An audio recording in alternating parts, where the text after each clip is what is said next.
South Korea and Japan held working-level talks in Tokyo this Tuesday, the first meeting since last year's landmark agreement on the issue of Japan's wartime sexual enslavement of Korean women. Kwon Soa has the updates.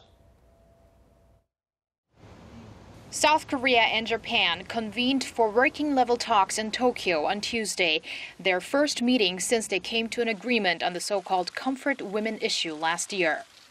According to Seoul's foreign ministry, in their 13th round of talks, the two sides discussed follow-up measures on the December 28th deal on Japan's wartime sexual enslavement of Korean women before and during World War II.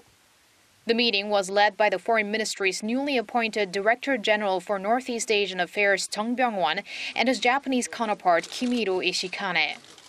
One of the main topics that were likely to have been discussed was the creation of a foundation with an endowment of 1 billion yen or $8.9 million through which the Japanese government will compensate the Korean victims. The establishment of the foundation is currently progressing well with all those involved, including the Ministry of Gender, Equality and Family.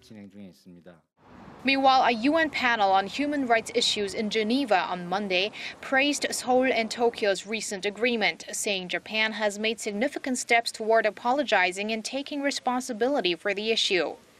The UN Human Rights Committee also pointed out, however, that Japan isn't doing enough to investigate its past human rights violations and prosecute those responsible. This amid reports Tokyo is denying its military's forced recruitment of women.